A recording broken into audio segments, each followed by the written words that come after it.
It was the absolute best decision I have made since my spiritual awakening. It has changed not only my life, because it has helped me up level in how I see myself, in how I connect with myself, but also my friends. I mean, I have a soul family. I finally have people that I can call, whenever I want and be like, oh my gosh, this just happened. Or, I'm having a really hard time right now and those intrusive thoughts are coming. I never had that. I mean, yeah, I had friends, but it's different. It's so different to have people who get it. And that is what RGG is about. You can post whatever you want, truly, and you will get love and just feedback and just ways to keep you going and to make you feel like you're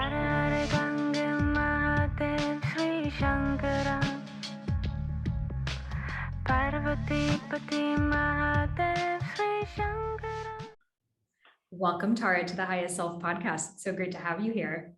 Thank you. I am so excited to be here. And the first question I'd love to ask you is, what makes you your highest self? What makes me my highest self is when I am giving to myself, when I am choosing to do my routine, getting up in the morning when I'm supposed to for me, and taking those times to journal and sit down with my warm water, or when I'm writing my book and I'm intentionally focusing on that, but making sure that I specifically take time for myself versus just running around doing things for other people. I notice when I am my highest self, when I'm yoni steaming, like doing things that are just for me. I love that so much. And you are a mother of four young kids. How old are your kids? 8, 5, 4, and 6 months. Oh, so beautiful. And now you're on my team, and I just gifted you a yoni steamer for the holidays. And I was just asking you how that went. So I love how you're like channeling while on the yoni steam. And that's just how we do it in Rose Gold Goddesses. It's like 50% girl boss, 50% goddess.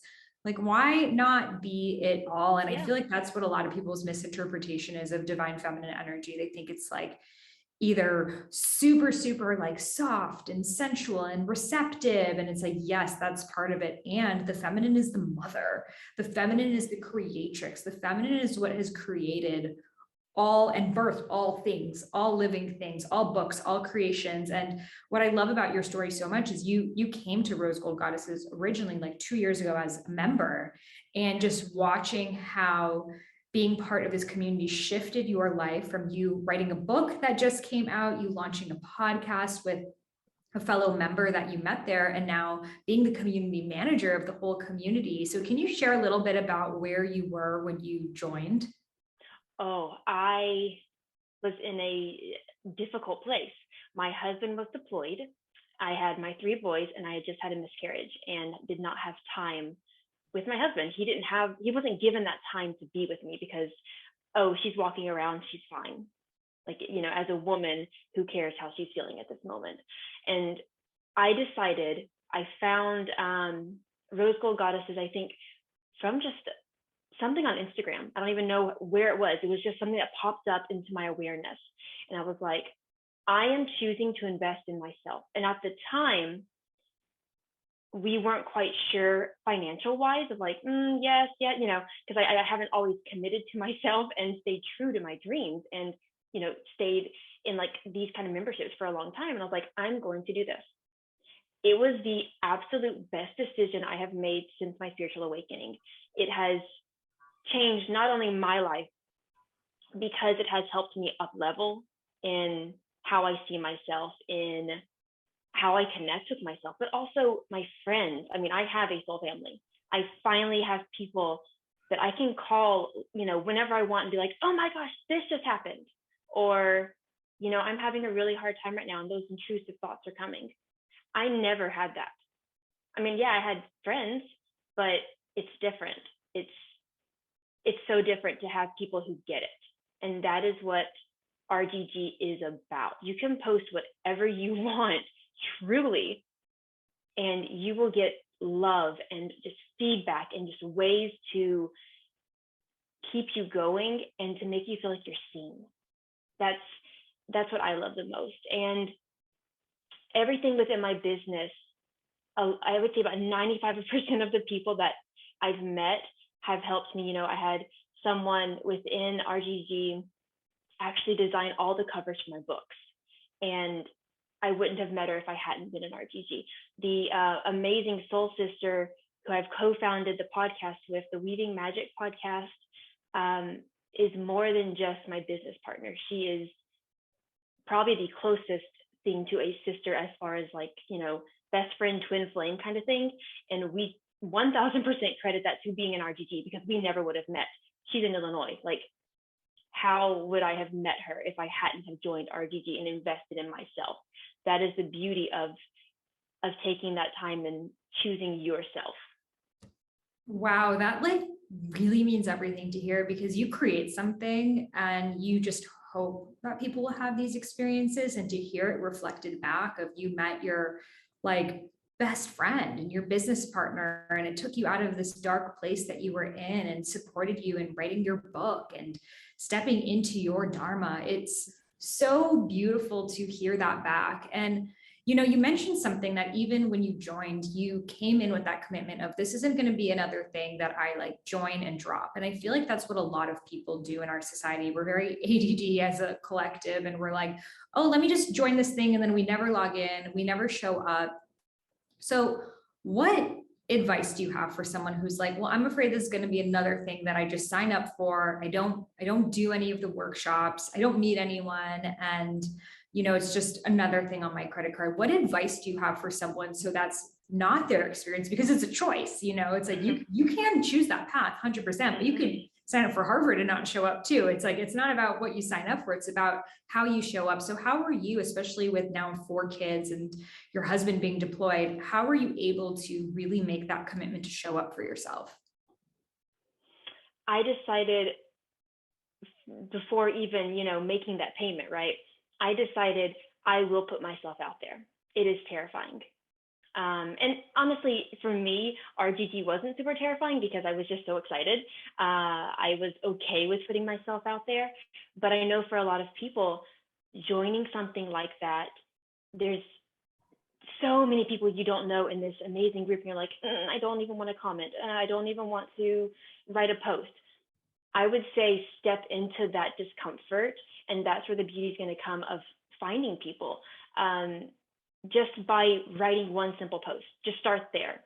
I'm going to just introduce myself. I'm just going to comment on one other person's post. By loving others, we find more love for ourselves in some ways, because we see the love that we can give and then just reflect it back to ourselves. So true. Yeah, I think so many of us were used to being so anonymous on social media, on Instagram, these social platforms, they're owned by mega corporations, the biggest corporations on earth. And there are billions of people on there, and it's not a safe place. It's not a safe place to be vulnerable. It's not a safe place really to share your fullest expression. There is backlash. Whereas to be in a community that's catered to the type of people specifically who listen to this podcast, which is a demographic of a demographic of a demographic. So when you're there, it's you already know that you have so much in common. Every single person there is there to live their soul's purpose. Every single person there is there to embody their divine feminine. Every single person there is interested in Ayurveda. Every single person is interested in a more joyful and embodied expression of spirituality. Everyone's interested in womb wisdom. Everyone's interested in intuition. These are the kind of things that you could go to a million networking parties and you will never find people like this. And it's here's 1,000+ of them in one space. I think that that's the beauty of the internet at the same time, that we can create these pockets. And I think that so many of us, we're just so used to hiding ourselves on social media, but then you enter a place like RGG where literally everyone is your soul fam if you just get to know them, that it's almost we have to rewire our brains to be oh, it actually is safe for me to share the weird new moon ritual I did and my manifestations. This is a place that I will be 100% supported. Mm-hmm. I mean, I shared a picture of me wearing my witchy hat, nursing my, at the time, 3-month-old. I would not share that on social media, not because I'm scared, but because I don't want that out there. And this was a place where it was not only where is it comfortable to share, but people are yes, go mama. uplifting you because you're choosing to be vulnerable. When you are vulnerable, people want more of that, so they're going to root you on more. So good. And one of the highlights of this year was our Samhain circle. So Samhain is the Day of the Ancestors, which falls in alignment with Halloween and Dia de los Muertos. And we had this amazing circle where we shared our ancestors' womb stories and what the females in our lineages have been through. And you vulnerably shared a bit about your female lineage story. Can you share a little bit about that here? Yes. So Tara Webb is actually my pen name, and a name that I chose for myself. Not out of disrespect for my husband, because I love him dearly. It just, I never felt connected to a last name. And my father has so many back until like our ancestors back until coming from Plymouth Rock and all this kind of stuff. And as I'm looking through all these names, a good majority of them are my male ancestors. If anything, you see a female name, but not a last name. And even if there were a last name, the majority of the time, it's from her husband or her father. And I had this realization that as much as I, love my ancestors and what that name comes from, I want to go through and find more about them and who they are, which is why I specifically chose Webb. I'm weaving my own life. I can put this out there. This is me. It's not based on my father. It's not based on my husband. This is me. And I feel like my ancestors, a good majority of them didn't have that.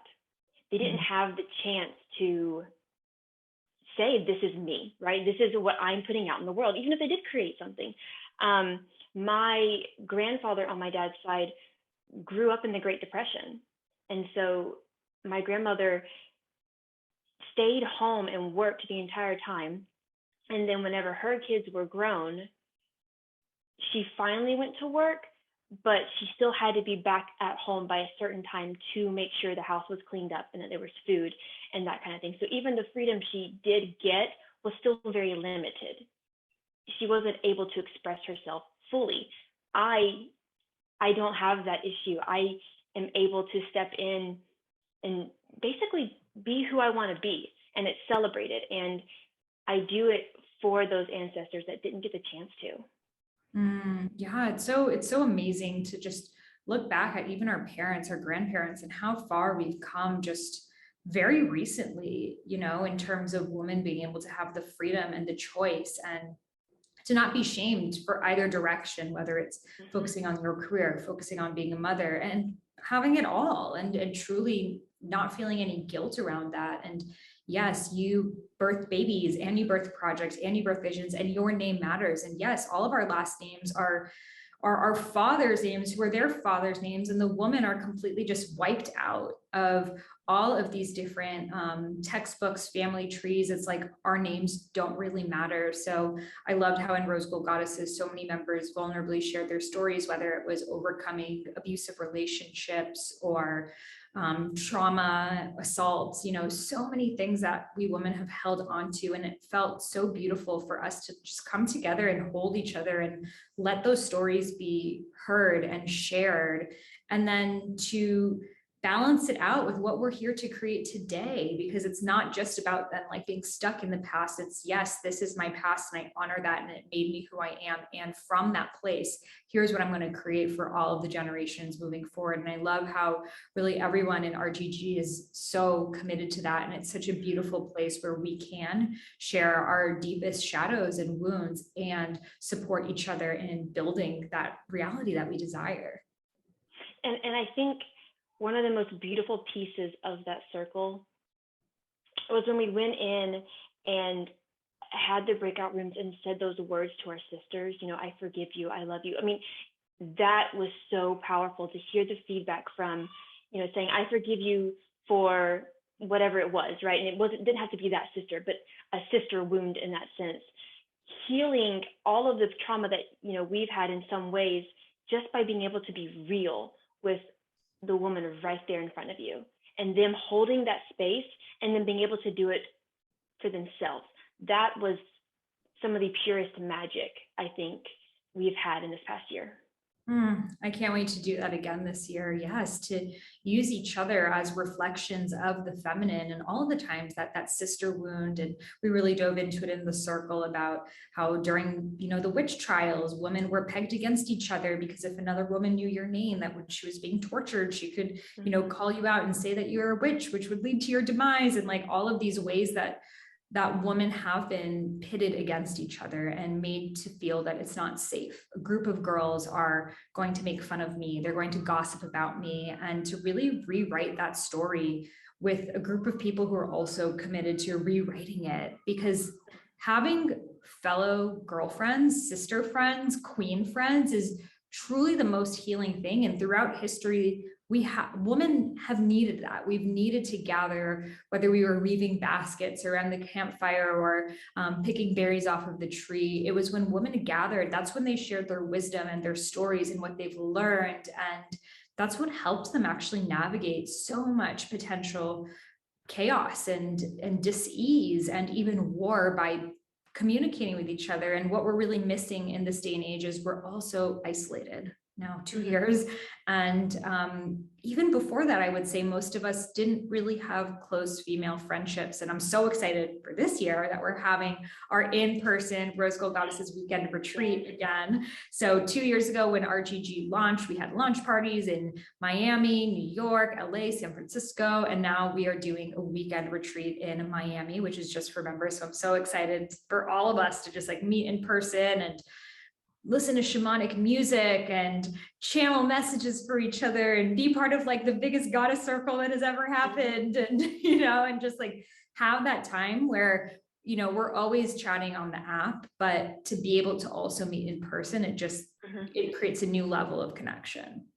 Definitely. And I say being a part of RGG for the past 2 years, this past year, I met at least 4 members from RGG in person. And I can't describe it. It just, there's a different feeling. These are people I've never met in person before. I only know them online. And the second you get in that space with them, the energy changes. It's, there's an electric connection of, I know you deeper than just this, internet vibe, this, I see you in a face. It's, your soul knows that I've connected with you somewhere. And it is the most deepest conversations I have had tenfold whenever I've met with them. And I mean, I walked away from each of those feeling healed in a certain way as well. And so I can only imagine that being, 100-fold with everybody showing up, because just being in the space, but also feeling somebody that you connect with in that way actually hug you, or dancing and just being in the energy of dancing without judgment, I think is going to heal even more wounds that we don't even realize we have. It's so amazing. And what I love is we have so many topics in RGG and we have the regional groups. So, whether you're in a foreign country, we actually have groups in Europe, Asia, Latin America, but also throughout so many cities in the US and Canada. So many people like yourself are like, hey, I'm hosting a goddess circle, like, come on. Or I see people like, hey, I'm going to this concert, like, who wants to come? And then also being able to hop on a Zoom call with someone. If you see someone made a post that was like interesting, you can shoot them a message on there and get to know them better, which we so encourage. Because I feel like on social media, there's a lot of like one-to-many, like we're posting as one-to-many, but we really need one-on-one conversations to build that. And I feel like that's where really deep connections foster. So I'm so excited for the in-person retreat and for more of that, and for the annual curriculum that we have in store. So when we started RGG 2 years ago, it was really focused on just the different goddess archetypes. So Saraswati, the goddess of creativity; Isis, the goddess of sacred alchemy; Hathor, the goddess of sacred receiving; Durga, the goddess of courage. And we did that for like almost 2 years, 2 full years, so many different goddesses. And then we're like, okay, really the point of connecting to the goddess is not to know everything about that goddess, but it's to embody her energy in your life, to take these tools to make your life more expansive, creative. And so we pin them down to 5 pillars of Rose Gold Goddesses, which are embodiment, womb wisdom, intuition, expression, and joy, which actually correlate with the chakras. So now every single month, we have different workshops that really integrate with these different pillars. So this year, I mean, there are so many great workshops planned, but one that I'm very much excited for is our January workshop with Christopher Witecki, who's been on Highest Self podcast, which is a full year 2022 astrological forecast specifically for manifestation. So key dates on when to manifest, when are good times, when to take action on your purpose, when are rest periods. And he's just, to me, he's like the best astrologer. So super excited to have him in for an intimate experience. Then February, we've got BB, who is a tantric master who's going to be teaching us all about energetic lovemaking and full body orgasms without even needing to touch yourself. Because truthfully, we all can connect with orgasmic energy, and that's the energy that we all come from. All life came from an orgasm. And when we connect to the orgasmic energy within us, we can flow in our lives and our creativity and all of our deepest expressions and desires. And I mean, there's a full year curriculum. You guys can check it out at rosegoldgoddesses.com. But some other highlights, we have Hella teaching a breath work experience for us, really diving deep into releasing the trauma that we're holding onto in our bodies through breath. We've got Adriana, the founder of Anima Mundi Herbals, who's going to be teaching us an herbology for lucid dreaming. So specifically the herbs that you can utilize in practices to have a lucid dreaming experience where you can actually wake up in your dream and experience whatever it is you want, which is so great for manifestation of, like, let's say you want to speak on a stage, you can go through that process in your dream and speak on a stage and like start using dream time for like practicing, situations that you're calling in, which is so freaking cool. I mean, there is so much in store. Awakening Your Voice with Amber Valdez, a shamanic ritual with Eagle Woman. We have Shaman Axel coming back for quantum time bending. So how to actually bend time to make all of your desires happen sooner. Tuning into the energy of the cervix. So the cervix being our gate, our portal of wisdom, how to connect to your womb wisdom, channeling, how to channel your highest self,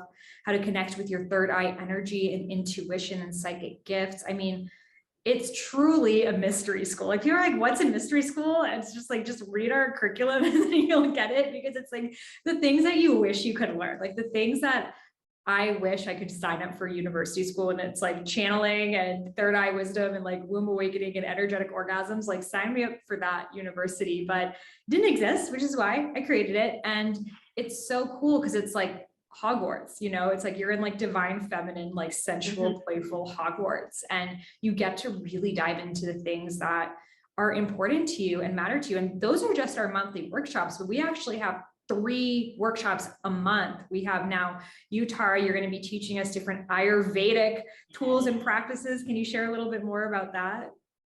I am very excited for that. The first one, we're going to just start off kind of getting to know Ayurveda again in the sense of how to balance your doshas, but we're going to go deeper. There's already been some questions about just, how can we connect this with our women's health, because it's not as talked about, maybe PCOS or, those kinds of things, ways to help us navigate Ayurveda in where we are today.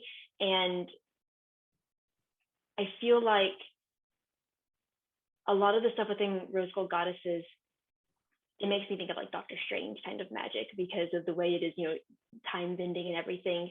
And Ayurveda brings it home in a sense. It is that mind body connection. And so a lot of RGG is mind and with your body, with, connecting to your womb space. And this is like kind of that final little piece, in my opinion, because I love Ayurveda so much, that helps you connect with, the routine and the ritual and how to make it more of a practice instead of being scared of it because it sounds foreign, which is a lot of what RGG, like the workshops in there, a lot of them are like, ooh, that sounds deep and sound a bit scary in some ways. But as you get into more of the workshops, the more times you show up for them, the more exciting they become, and the more, I don't want to say easier because it's not meant to be easy, but the more comfortable you feel doing them because you've started that process. And I feel like Ayurveda is just another stepping stone on that path. Yeah, what I love about Ayurveda is it's so homely. It's the foods you eat, it's your schedule, it's what to do if you feel sick, or how to align your meals with your dosha, the gunas, you know, the different energies of the season. So it's so practical.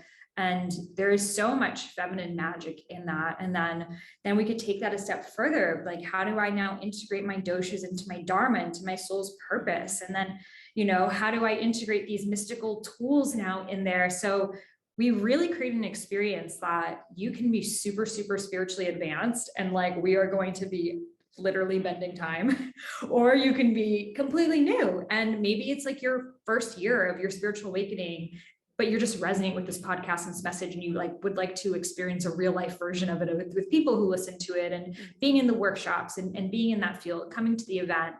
You could start exactly there. And we have over 2 years of all of the workshops that we've done, over 100 goddess circles, workshops, courses, meditations, daily practices, yoga classes, dance classes, my in-person workshops that are recorded, all available for you. So we've created a soul map that you can actually break it down by different pillars. So let's say you're someone who's like, I really want to focus on embodiment. You can do everything related to embodiment. Then maybe you want to move to womb wisdom, or you want to move to joy. So you can really have your own experience of whatever it is that's calling your name, or you can just focus on whatever we're all collectively doing each month, and just starting from the get-go and doing everything together as a group if you're wanting more accountability or someone to talk about it with. And then like in between, check out the different workshops from before, the different goddesses that are calling your name. So it's amazing, because I mean, I don't know if there's a single person in RGG who's watched every single workshop. I'm wondering, have you watched every single workshop? Because you're like, I feel like I've gotten close. I don't think I've watched every single one. Yeah, it's like Netflix. There's so much, and it's so cool because, you know, I've noticed in myself this past year, like 2020, I spent a lot of time like trying to figure out the news and like social media and like a lot of external focus, which wasn't serving me. And then 2021, I took that energy into focusing on my dharma, and I just felt so much better. Like, instead of just scrolling through social media, like watching a workshop that's specifically around what it is that I'm calling in. And I feel like in RGG, you get that. Like, you'll never have to be bored, because if you're like, oh, I feel like I'm getting into, I'm stuck in a rut, I need more inspiration. Okay, there's a workshop for that. There's a workshop for anything that you're calling in. So it really amplifies your free time into making it something that actually takes you to where you want to go. And I feel like too, a huge thing that we stand for is it's not about setting goals. Like, it's not about like your New Year's resolution and you gotta like achieve things and lose weight and like make $1 million. Like, that is not the vibe at all in RGG. We're all about ease, flow, creativity, joy. Like, do what feels pleasurable to you. In fact, your pleasures, your desires are sacred. And it's so refreshing, because so much of spirituality is very hyper masculine. It's very like, you know, wake up and meditate for 2 hours and then do this and do that. And, you know, you're always feeling like you're behind, you're not doing enough. And that's the exact opposite here, especially so many are mothers, right? So it's just like, do what you can, you know, put on your witch hat while breastfeeding and like read a mystical book. And like, that's your spiritual practice today. And like, why is that any less sacred than, you know, moving to the mountains and meditating on top of the mountains? And the feminine is not about leaving society, being alone, separating themselves from all their desires. The masculine actually desires that. The masculine is very like, I want silence, I want nothingness. Whereas the feminine is like, I want to be immersed in all things. Like, if you ever meditated and you kind of wanted to flow your body or dance, like, that's the feminine. She moves in spirals and waves, and she undulates, and she wants to feel, she wants to touch, she wants to converse, she wants to look at the plants, the nature. She feels from her heart, her breasts. And that to me is the type of spirituality that most resonates. And I didn't really see a home for it. And that's what Rose Gold Goddesses has become. Definitely. And I feel like if you're going to come into RGG, you know, as a mother or as someone who has a lot going on, one of the best tips I can give for that is putting it in your calendar and committing to being there. I mean, watching the replays are awesome, but if you want that connection, be at the live workshops, because we do the breakout rooms and you get to actually connect with the people at the circle at that time. And what's also really cool is, you've created this beautiful curriculum, but you've also paired workshops with it that we've had in the past. So, if someone's wanting to go deeper into, womb wisdom, not only do they have an entire womb wisdom section, but they have specific workshops that are meant to tie into that, so you can go even deeper into that one area. Yeah, it's so great. So if you're like, yeah, I really love womb wisdom, okay, dive in deeper with Malika's womb medicine journey, or learn more about Goddess Lalita Sundari of sacred sensuality, or learn more about the four gates, the two ovaries, the cervix, and the clitoris, and how they connect with the maiden matriarch. Like, there's so much there. It's so fun. And the more that I dive into my spiritual journey, the more I'm like, yes, I'm loving this. Let's bring this in. Let's weave this all together. And that's the beauty of it. So doors are open right now this week only. So if you are hearing this, you're listening to this all the way, you're feeling some sort of tingles in your body, your intuition is maybe guiding you into, yes, this is the next step for me, then this is your chance. This is your call. We will both be there. There are so many incredible queens. We actually have big sisters in the community now who will be welcoming new members in, will be your personal touch points that you can always ask questions to, and just kind of shows what kind of community we have when members are genuinely excited to welcome in new soul fan, because we know anyone who's being called to this work is someone that we all deeply resonate with already, even before knowing you. It's like a soul recognition. So for anyone listening to this right now, head over to rosegoldgoddesses.com. That link is in the show notes. Again, rosegoldgoddesses.com, and doors are open this week only. If you're listening to this later, head over to the website as well, and you'll be able to join the wait list for when doors open again. Well, thank you so much, Tara, for sharing your wisdom, your experience, and what a beautiful story you have, what is possible for someone in Rose Gold Goddesses. So thank you for being you. Thank you.